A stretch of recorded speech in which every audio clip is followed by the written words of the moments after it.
মুহূৰ্তত অন্য এটা খবৰ লৈ আহিছো অসমৰ পৰা মিয়া কোনেও খেদিব নোৱাৰে এয়া ভাষ্য এগৰাকী কংগ্ৰেছী বিধায়কৰ তাৰ পিছতে বীৰ লাচিত খানাৰ শৃংখল চলিখাই সেই বিধায়কগৰাকীক টাৰ্গেট কৰি মন্তব্য কৰিছে বা তেওঁ পোষ্ট কৰিছে সোশ্যাল মিডিয়াত যে তুক বিহু দেখুৱাম এই মুহূৰ্তত আমি সবিশেষ জনাম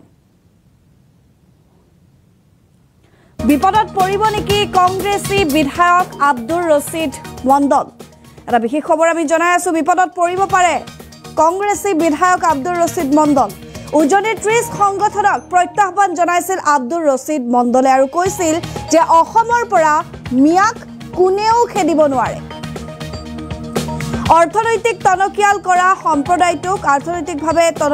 সম্প্ৰদায়টোক সদায়ে আক্ৰমণ কৰা হয় মিয়া ভাৰতৰ নাগৰিক মিয়া খেদাৰ কাৰ দম আছে বুলি এক প্ৰকাৰ মন্তব্য কৰা দেখিবলৈ পোৱা গৈছে এগৰাকী বিধায়কে আব্দুৰ ৰছিদ মণ্ডলৰ প্ৰত্যাহ্বানক নতশিৰে স্বীকাৰ কৰিছে শৃংখল চলিখাই আব্দুৰ ৰছিদ মণ্ডলৰ চেলেঞ্জক একচেপ্ট কৰিছে শৃংখল চলিখাই সকলে জানে আব্দুৰ ৰছিদ মণ্ডলক বিহু দেখুৱাৰ আৰু হুংকাৰ প্ৰদান কৰিছে শৃংখল চলিখাই ঠিঙৰ যি ঘটনা সেই ঘটনাক লৈ সমগ্ৰ ৰাজ্য জ্বলি আছে এটাৰ পিছত এটাকৈ এই নাৰকীয় কাণ্ড সংঘটিত হৈয়ে আছে ৰাজ্যত আৰু প্ৰতি মুহূৰ্তত আসলতে ভিন্ন প্ৰান্তৰ পৰা বাতৰি আমালৈ আহি আছে আমি ধাৰাবাহিকভাৱে এই বাতৰি সম্প্ৰচাৰ কৰিছো কিন্তু ঠিঙৰ সেই টিউচনলৈ বুলি যোৱা কিশোৰীগৰাকীক তিনি নৰপিশাচে যি নাৰকীয় কাণ্ড কৰিছিল সেই নৰপিশাচ তিনিটাৰ এজনৰ ইতিমধ্যে মৃত্যু হৈছে আৰু তাৰ পিছত বাকি দুজন অপৰাধী বৰ্তমানেও পলাতক কিন্তু ইয়াকে লৈ এগৰাকী বিধায়ক কংগ্ৰেছী বিধায়কে মন্তব্য কৰা দেখিবলৈ পোৱা গৈছে তেওঁ কৈছে যে এটা সম্প্ৰদায়ক টাৰ্গেট কৰি লোৱা হয় আৰু তেওঁ মন্তব্যত কৈছে যে মিয়াক কোনেও খেদিব নোৱাৰে ভাৰতৰ পৰা মিয়াক খেদাৰ কাৰ দম আছে বুলি এক প্ৰকাৰ মন্তব্য কৰিছিল আৰু তাৰ পিছতে বিধায়কগৰাকীৰ সেই ভাষ্যৰ আলম লৈ শৃংখল চলিখাই কৈছে যে আব্দুৰ ৰছিদ মণ্ডলক বিহু দেখুৱাই আছো বিপদত পৰিব নেকি কংগ্ৰেছী বিধায়ক আব্দুৰ ৰছিদ মণ্ডল এই মুহূৰ্তত আমি আপোনালোকক এটা বিশেষ ফেচবুক পোষ্ট আপোনালোকক দেখুৱাই আছো স্ক্ৰিনত আপোনালোকে দেখিছে আব্দুৰ ৰছিদ মণ্ডল চ্যালেঞ্জ একসেপ্টেড বিহু দেখুৱাই আছো তোক এয়া হৈছে বীৰ লাচিত খানাৰ শৃংখল চলিখাৰ এটা ফেচবুক পোষ্ট এই ফেচবুক পোষ্টটো দিয়াৰ এটাই কাৰণ কিয়নো আব্দুৰ ৰছিদ মণ্ডলে যি অসমৰ 30টাকৈ যে সংগঠন উজনিৰ 30 সংগঠনক প্ৰত্যাহ্বান জনাইছিল আৰু তাৰ পিছতে শৃংখল চলিখাৰ এই পোষ্ট আব্দুৰ ৰছিদ মণ্ডলে কি কৈছিল আমি জনাই আছো যে অসমৰ পৰা মিয়াক কোনেও খেদিব নোৱাৰে অৰ্থনৈতিকভাৱে টনকিয়াল কৰা সম্প্ৰদায়টোক সদায়ে আক্ৰমণ কৰা হয় মিয়া ভাৰতৰ নাগৰিক মিয়াক খেদাৰ কাৰ দম আছে বুলি কৈছিল আৰু উজনিৰ 30 সংগঠনক প্ৰত্যাহ্বান জনাই কৰা সেই মন্তব্যৰ পিছতে শৃংখল চলিখাৰ এই ফেচবুক পোষ্ট এক প্ৰকাৰ আব্দুৰ ৰছিদ মণ্ডলৰ চ্যালেঞ্জ একসেপ্ট কৰিছে আব্দুৰ ৰছিদ মণ্ডলে মন্তব্যত কৈছিল যে মিয়াক খেদাৰ কাৰ দম আছে তাৰ পিছতে শৃংখল চলিখাৰ এই পোষ্ট আব্দুৰ ৰছিদ মণ্ডল চ্যালেঞ্জ একসেপ্টেড বিহু দেখুৱাই আছো তোক এই মুহূৰ্তত আমাৰ হাতত মন্তব্য আছে আব্দুৰ ৰছিদ মণ্ডলৰ মিয়া প্ৰসংগক লৈ কি কৈছিল আব্দুৰ ৰছিদ মণ্ডলে কংগ্ৰেছী বিধায়কগৰাকীয়ে প্ৰথমে শুনি লোৱা হওক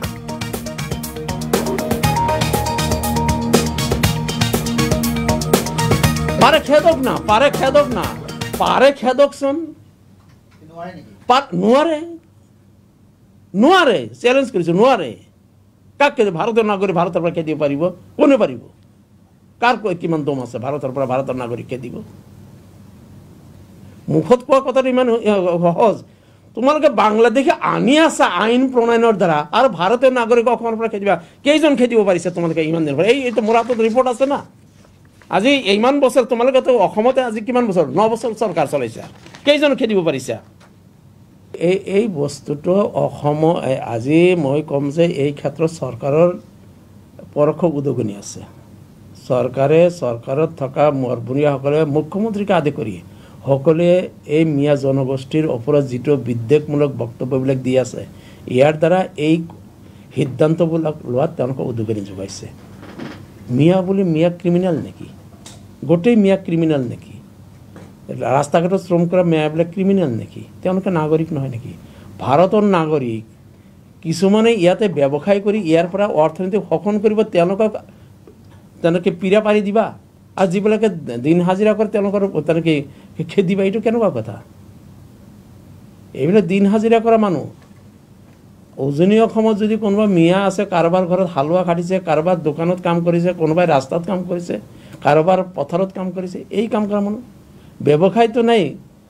অৰ্থনৈতিক টনকিয়াল কৰা সম্প্ৰদায়টোক তোমালোকে সদায় অত্যাচাৰ কৰিবা আৰু অৰ্থনৈতিকভাৱে শোষণ কৰা মানুহখিনিক বৰপিৰা পাৰি দিবা। এইটো কেনেকুৱা নীতি, কেনেকুৱা জাতীয়তাবাদ? জাতীয়তাবাদ কাক কয়?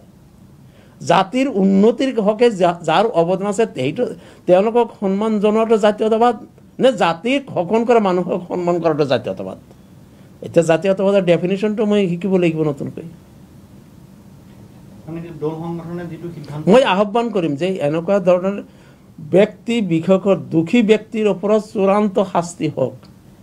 এজন দুখী ব্যক্তিৰ কাৰণে তেওঁ বিলং কৰা গোটেই জাতিটোক শত্ৰু জ্ঞান কৰাটো কেতিয়াও ভাল কথা নহয়। দ্বিতীয় হঠাতে সংখ্যালঘু অধ্যুষিত এলেকাত ক্ৰাইমৰ কথা বেছি কোৱা হয়। ডিব্ৰুগড়তো দেখা গৈছে সংখ্যালঘু এলেকা জিলা যিবিলাক আছে, সংখ্যালঘু অধ্যুষিত জিলাতকৈ ডিব্ৰুগড়ত ক্ৰাইম ৰেট বেছি। ডিব্ৰুগড়তো মাইনৰিটি ডমিনেটেড ডিষ্ট্ৰিক্ট নহয়, কামৰূপ মাইনৰিটি ডমিনেটেড ডিষ্ট্ৰিক্ট নহয়, গুৱাহাটী মাইনৰিটি ডমিনেটেড ডিষ্ট্ৰিক্ট নহয়, গুৱাহাটীততো হায়েষ্ট। এইটোতো কি ইণ্ডিয়াৰ ভিতৰত ৰেকৰ্ড হ'ব নেকি? লাখৰ ভিতৰত 202.8। এইটো মই কোৱা নাই দেই, অসম বিধানসভাত মোৰ প্ৰশ্নৰ উত্তৰত কৈছে। সততে এটা জনগোষ্ঠীক বদনাম দি থকা চৰকাৰখনে তেওঁলোকে নিজেই 22 তাৰিখৰ মোৰ এটা প্ৰশ্নৰ উত্তৰত যিটো তথ্য দাখিল কৰিছে আজি ডিব্ৰুগড়ত আপুনি যদি দেখা পায় যে গোৱালপাৰাত ক্ৰাইম ৰেট কিমান, গোৱালপাৰাতকৈ নলবাৰীত ক্ৰাইম ৰেট বেছি আছে। গোৱালপাৰাতকৈ নলবাৰীত ক্ৰাইম ৰেট বেছি আছে। গোৱালপাৰা সংখ্যালঘু বৰপেটাতকৈ নলবাৰীত ক্ৰাইম ৰেট বেছি আছে। গতিকে এই যিটো সততে যিটো এটা নেৰেটিভ সৃষ্টি কৰে বিজেপি দলে বা বিজেপি দলৰ মন্ত্ৰীসকলে, সেই নেৰেটিভটো তেওঁলোকে দিয়া তথ্যৰে বিপৰীত। গতিকে এই নেৰেটিভৰ দ্বাৰা একচুৱেলি দুষ্কৃতিকাৰীক ৰক্ষণাবেক্ষণহে দিয়া হয়। আৰু সৰ্বভাৰতীয় স্তৰতে আপুনি চিন্তা কৰক, বিশেষকৈ এইটো একচুৱেলি ৰাজনৈতিকভাৱে কথাবিলাক যদিও কোৱা হৈছে যে ক্ৰিমিনেলৰ কেতিয়াও কোনো জাতি নাথাকে, ধৰ্ম নাথাকে। ক্ৰিমিনেলক সদায় ক্ৰিমিনেল হিচাপেই গণ্য কৰিব লাগে।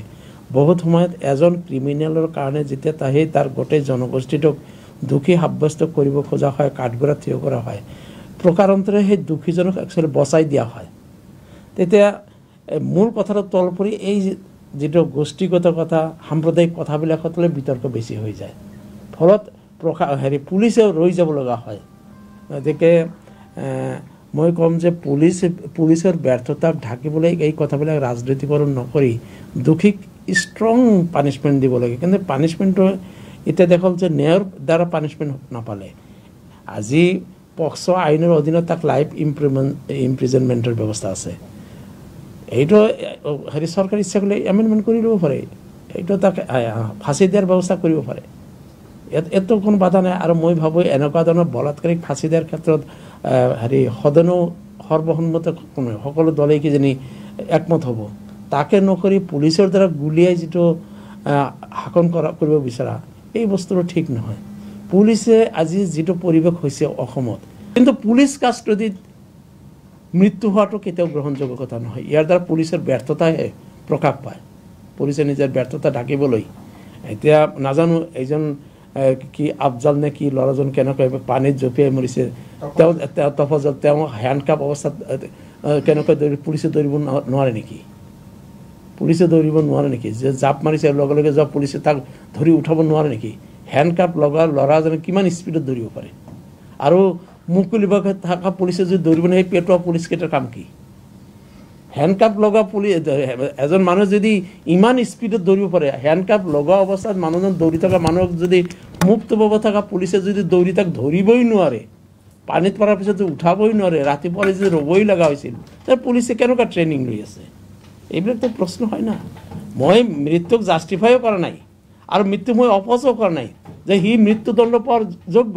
কিন্তু এই ক্ষেত্ৰত প্ৰশ্ন আহি যায়, পুলিচেতো চাৰ্জশ্বিটটো তেনেকৈ বনাব পাৰে, গোটেই ইভিডেন্সখিনি ডকুমেণ্টছখিনি তেনেকৈ প্ৰিপেয়াৰ কৰি তাকতো তেনেকুৱাকৈ ইমপ্ৰিজনমেণ্টৰ ব্যৱস্থা কৰিব পাৰে।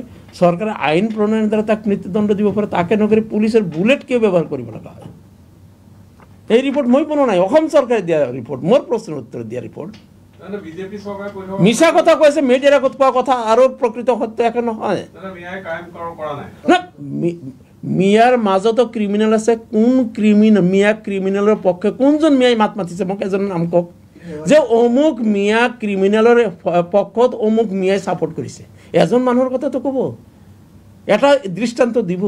কিন্তু অনামিয়া ক্ৰিমিনেলৰ পক্ষত বিজেপিয়ে থিয় দিয়া ৰেকৰ্ড ভাৰতবৰ্ষত অসমত আছে। পাৰে খেদক না, পাৰে